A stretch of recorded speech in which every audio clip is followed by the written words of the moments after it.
गौंधर्व, जिनको भगवान ने सामवेद दिया। और आखिर में भगवान ने कहा, वेदव्यास भगवान ने, कृष्णद्वैपायन भगवान वेदव्यास ने कहा कि मैं ये पंचम वेद इतिहास पुराण अपने प्रिय शिष्य लोमस तनय उग्र सर्वा को देता हूं, जिनके हम लोग वंशज हैं। अपनी गौरवान्वित परंपरा को पहचानिए श्रीमान।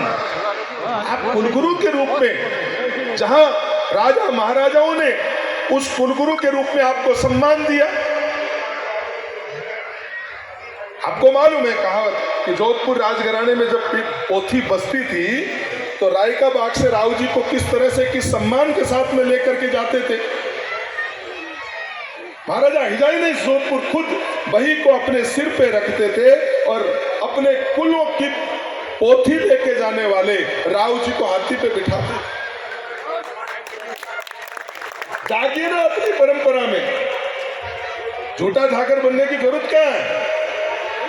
झूठा अहंकार पोषित करने की जरूरत क्या है? आप उस कुलगुरु के रूप में मानते हैं जहां हिजाई ने सोने भी आपको सम्मान दिया है, और व्यासपीठ के रूप में कृष्णद्वैपायन भगवान वेदव्यास ने आपको कथा करने का अधिकार दिया है। सुखदेव जी ने श्रीमद् भागवत महापुराण की कथा कर दी। सब लोग कहते हैं सुखदेव भगवान ने भगवत महापुराण की कथा बताई, व्यास जी नाराज हो गए। पद्म पुराण ने भगवान से कहा है, दोनों बाप बेटे का संवाद है, बोला बेटा तू मद्भागवत महापुराण की कथा नहीं कर सकता। भगवान सुखदेव ने पूछा मैं कथा क्यों नहीं कर सकता? बोला ये अधिकार मैंने लोमस्तने उग्र सर्वा को दे दिया। तो बोला पिताजी आपका बेटा मैं भी हूं। बोला तू बेटा तो होगा लेकिन मेरा शिष्य नहीं है। तो शिष्य तो राजा जनक का है। ये अधिकार मैंने लोमस्तने उग्र सर्वासूत मागध जो थे बंदीजन, उनको मैंने दे दिया। इसमें तेरा अधिकार नहीं हो सकता। इसलिए विद्वान लोग जानते हैं उसी श्रीमद् भागवत महापुराण के दो नाम पढ़े, एक भी अक्षर बदला नहीं, उसके नाम दो पढ़े। व्यास जी के कहने के बाद उसी मद् भागवत पुराण का नाम पड़ा सुख सुधा सागर।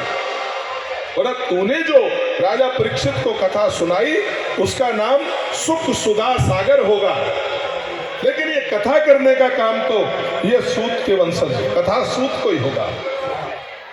इतनी बड़ी महान व्यासपीठ की आप उस पर आसीन होने वाले हैं, इसलिए पहचानो अपने आप को।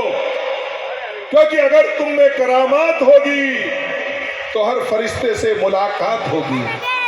अगर तुम में करामात होगी तो हर फरिश्ते से मुलाकात होगी, पर बदल डालो अपना नजरिया तो हर कदम पे तुम्हारी ही बात होगी। बदल डालो अगर अपना नजरिया तो हर कदम पे तुम्हारी ही बात होगी। हम प्रयास कर रहे हैं, आप लोगों का सहयोग चाहिए। मैं चाह रहा हूं कुछ चर्चाएं करते हैं।